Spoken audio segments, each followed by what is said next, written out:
It's me again, Dr. Kenneth Niles, and I know today is a day that you saw people all over the place, jumping, dancing, swimming.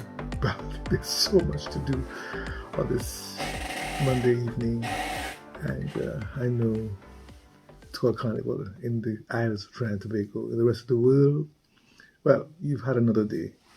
And so we want to continue to see how you are overcoming in terms of the kinds of conflict that would have arisen out of that one word we have been dealing with, that word called disappointment. Yes, I know that you have recognized over the past 2 weeks that it is about the fact that my expectation is not what has been real to me. I've had an expectation. I have thought this would have happened. I want it to happen in this way. I put all my marbles in one basket, and voila. Or should I say it more French here? Voila. It didn't happen. I lost the contract. I didn't get the job. I didn't get a check. So much has happened. And we've been faced with these kinds of issues that are called disappointments. We have come to that place where, yes, we have had that joyful time working through, and all of a sudden, it's as if somebody stuck your balloon and it popped in your face, and it was like, wow, where did that go to? And there was that anguish, that sorrow, that anger, the frustration. And we went on and we talked about the anticipation of what's next, what do we do, how do we do it. We talked a little bit about the emotions that are important for us to note what is happening, how this is happening, when will I get over this, can I get over this? And those emotions that are so important for us to look at. And it is so necessary for us to continue to see those values within our whole system, how they have been shattered, how they have been just torn down. I cannot do, I wish I could. My behavior, we don't get on this way, but oh gosh, I am so saddened. And so I want to go a little further to today as we attempt to look at just the openness, the acceptance of the change, the acceptance of that disappointment, the acceptance of that disruption that created that whole emotion. Now, disappointment is not just a word that with an activity that caused a crash, so to speak, in what was expected, or the void of what should have appeared, or the absence of what should have been. It is an emotion that rises, as we said before, that brings out those negative emotions, those feelings of anguish, those feelings of, you want to withdraw, you want to lash back out, you want to find out. And so one of the things that's important is to vent. Let it out. It's important for you to really say how you feel.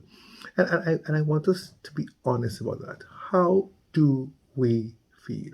How am I affected? And it's important for me to just empty this out. It's important for me to identify that I need to begin to go over the situation and define a story that brings me into a different perspective. Because right now, I don't want to hear anybody. Right now, I don't want to talk about it. But yes, I have to talk about it. I have to talk to me about it. I have to hear myself say it. I have to understand, hey, this did not go as planned, but yet there is a tomorrow. Oh, may I say there is a next minute. There is something that is going to be on right away. The time is going on.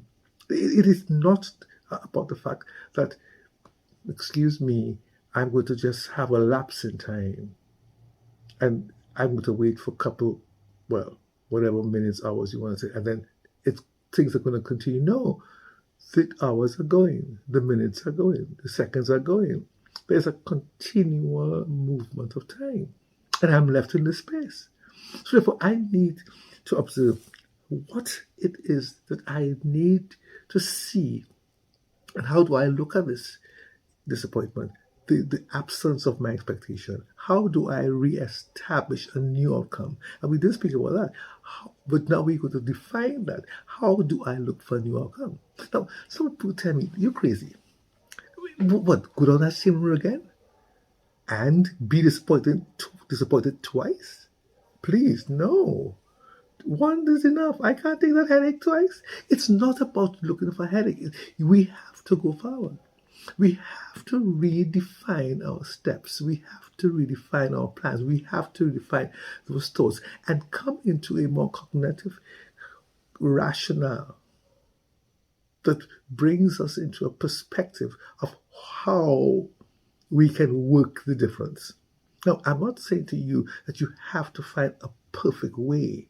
I'm saying to you, you have to define a way that you have to again revisit in order to go forward. Otherwise, you're stuck in a hole. You're stuck in a space. You're stuck. And it's important for us to note that, we cannot be just stuck there. We have to live. I'm repeating myself, we have to live. And sort of, we have to find, how do we derive this perspective? Now, let's take an example. One of the common things that is going to happen throughout this year is it's the lack of placement in certain exams, or the lack of getting the amount of subjects you thought you should. So let's call that success. Success. Is that a good word? You see, that word success has to do with your expectation, because some people might get 3 subjects out of 10 or out of 8 and find that successful, because they have already established a standard by which they see themselves being successful. For some of us, we think we have to get all 8, and we have to get a particular now grade in order to really feel successful. So again, you see, we are creating the levels of standards, or the standards of levels. No, the levels of standards, that's better. The levels at which we will see ourselves not disappointed.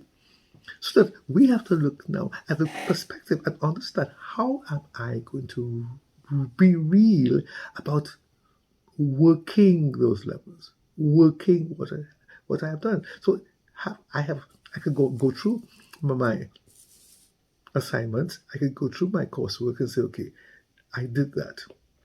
I studied here. Did I achieve that? How did I write it?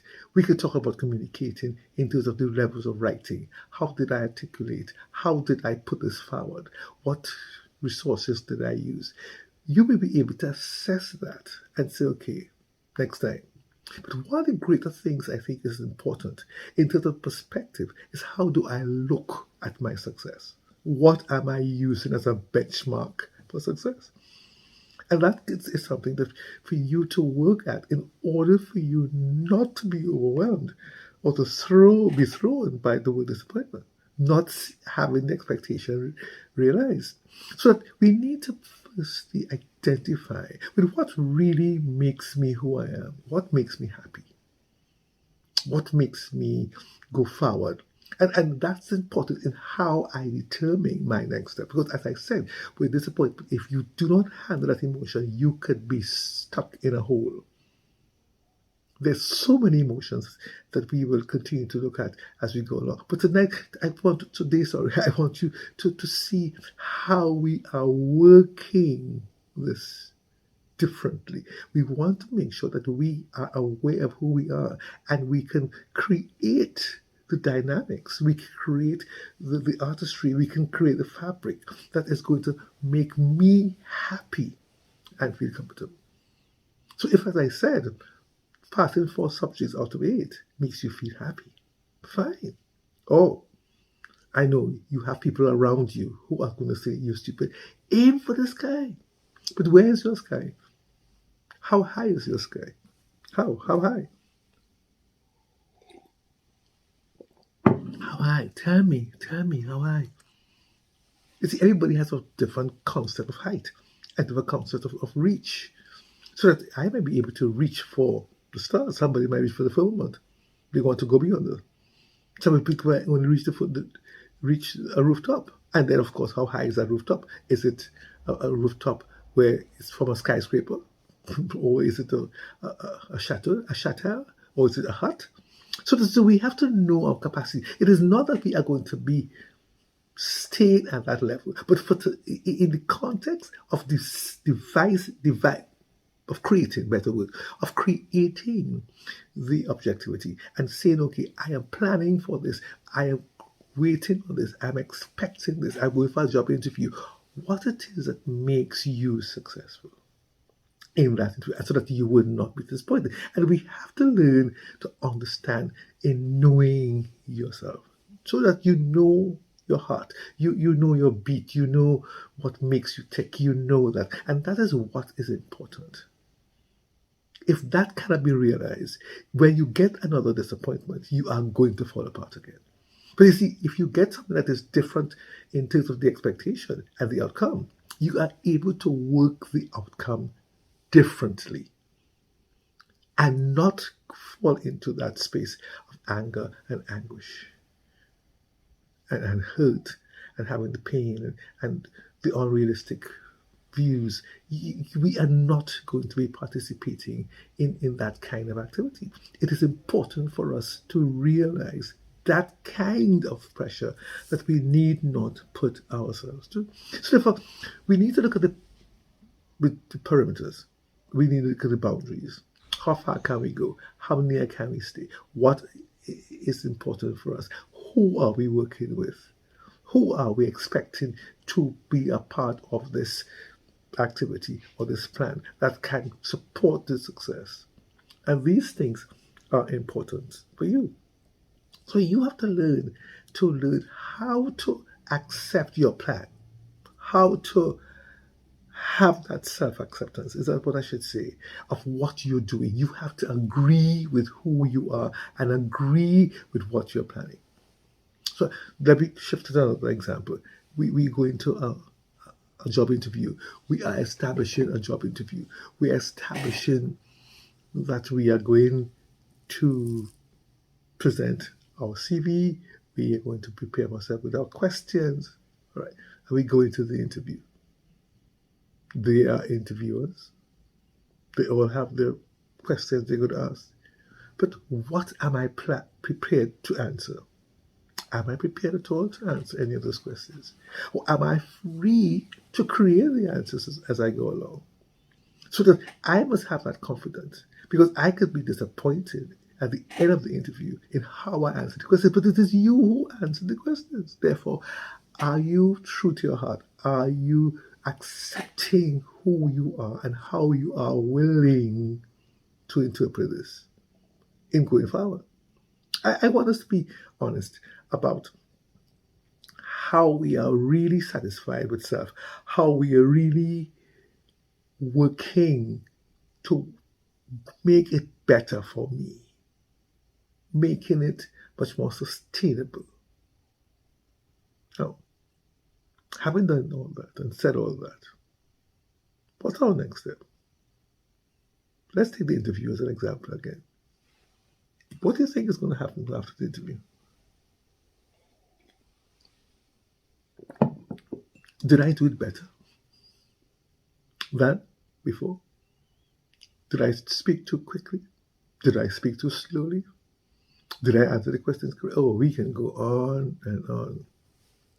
You can have a self-evaluation that creates a disappointment before you even get the results to be disappointed. And so we have to learn how not to go beyond ourselves. Learn to accept what you have established. So what I did in that interview is what I did.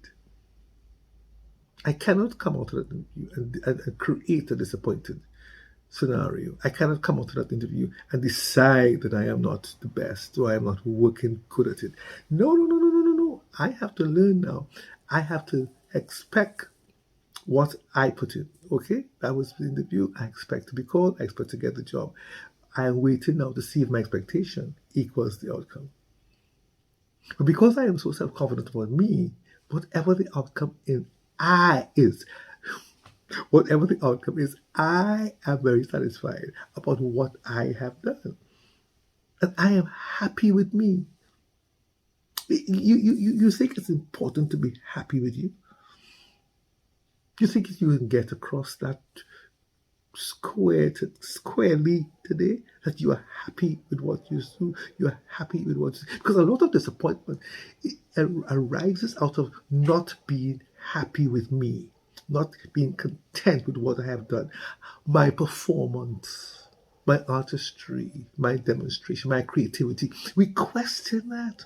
And so that we come into that place where we become our own enemy. Did I say that right?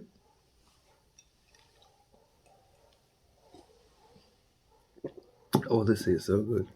I am not disappointed with my tea. And that's something else, we can look at that too. Some people are disappointed with the way they finish product when they've cooked or when they've made something and they keep asking, is it okay? You enjoyed it? You you have to be happy with you. You have to know you could be able to say, okay, I made that. It is not made to how I thought it should be, but right now I am happy that I can make something for you. Can we come to that place? I am happy that I did my interview. I may not have done it maybe the best that somebody else did. Because you see, don't forget, when you're talking about best and better, there is always a parallel. There's always a comparative. There's always something that you have done that before or somebody did and you want to compare what you did with them and they did it and oh, please, what about you? What is Dr. Niles saying today about disappointment? And you. We could name today disappointment and me, my perspective. How do I work that? What have we talked about? Being happy, letting it out, getting perspective, being real to our own heart. Do you realize that disappointment really is created by our own selves? I know you want to point the finger across the room and says the person didn't do and the person. You see, the act of not doing by another person ought not to disappoint you as the person who ought to have received. So I want to get the job. If I didn't get it, I don't have to be disappointed because I have already established my goodwill. I have established my heart. I have come to that place where I've known who I am. I know who I am. I will know who I am. I am comfortable with who I am. So I'm not arguing about what is not. But the minute I start to argue with what is not, I come into that word disappointment. So I have to learn how not to create the emotions that establishes that word disappointment. I have to learn how to rewrite the outcomes so that I can have a fresh expectation, so that I can know where I'm going and what I'm doing. So what is the reality of my tomorrow?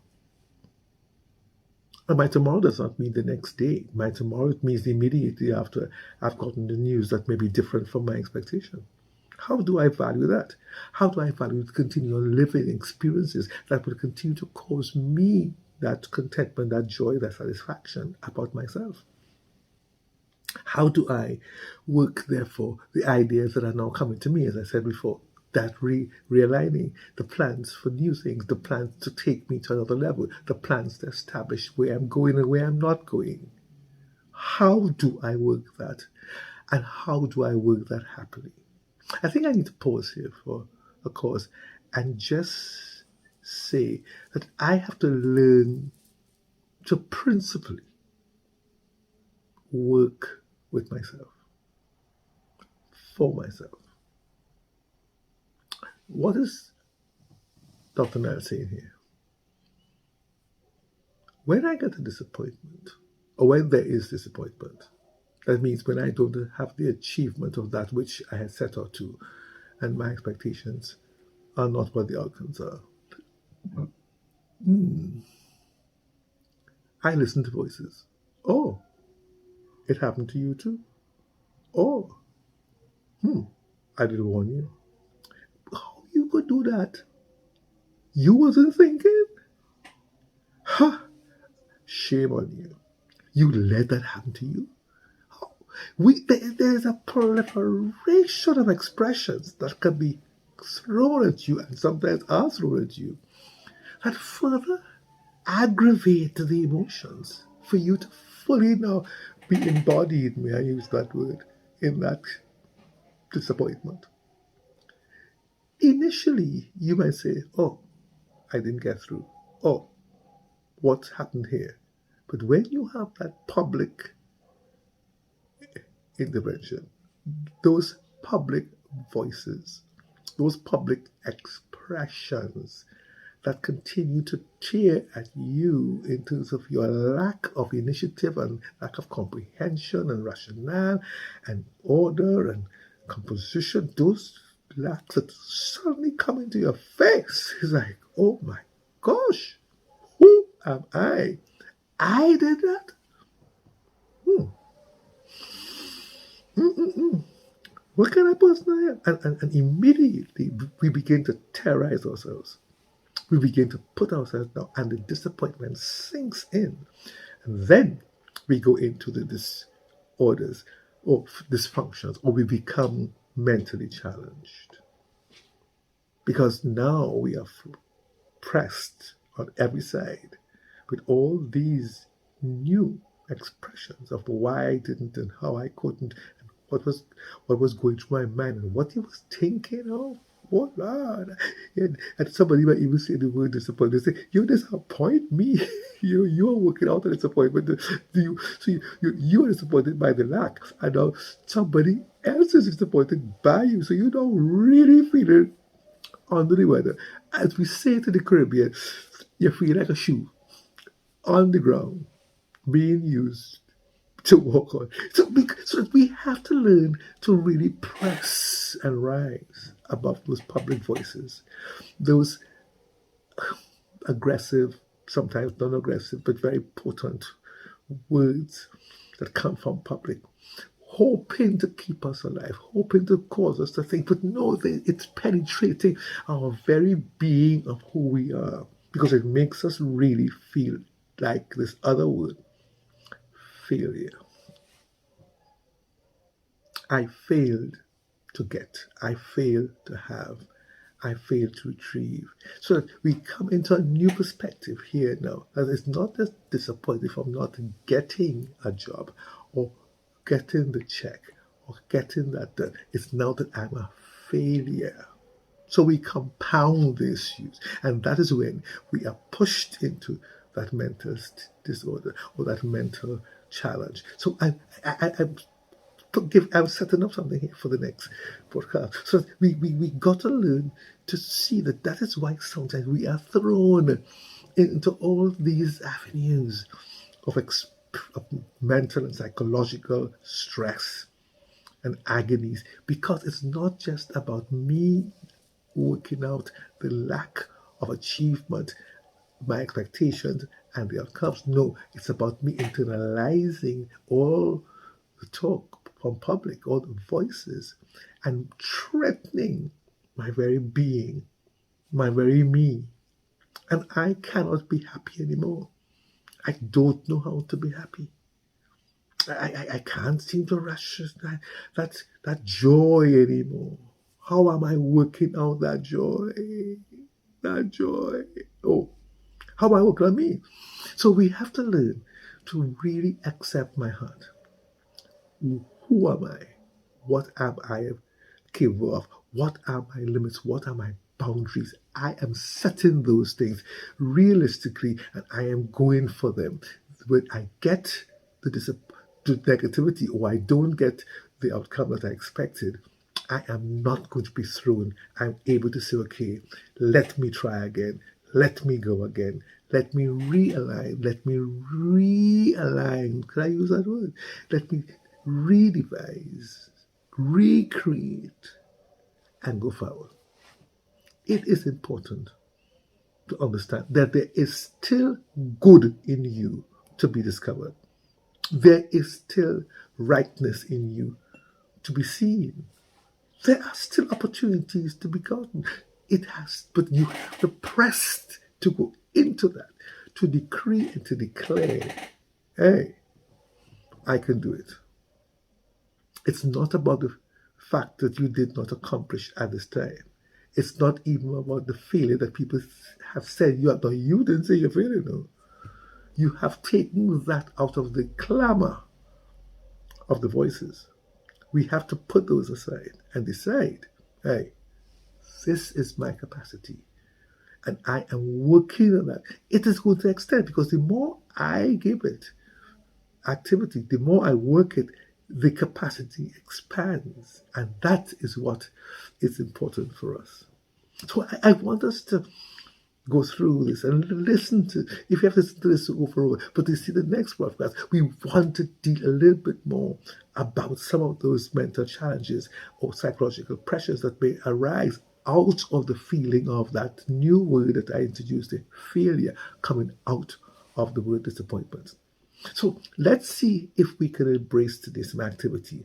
Let's see how we can talk it out. Let's see how we can decide who we are and be happy with me and learn to establish my boundaries, learn to establish my capacities. So therefore, I know how far I can reach. I know where my victories are. I know what success means to me. And therefore, I can champion my disappointment and not allow it to push me further into any negative emotion. I'm a strong person. Are you? Yes. And we can overcome the disappointments. We can overcome the change of our expectation that didn't come out in the outcome. No, we are able to realign and go forward. So we're going to look a bit about if you can't realign and help you to come back to that place where disappointment is not a reality to cause negative effects. No, it's a reality to show you how to go further with more effervescence, with more joy, and a renewed concept of who you are. So, Dr. Niles signing off here on this great evening. Do have a good week and listen out for the next podcast. God bless you.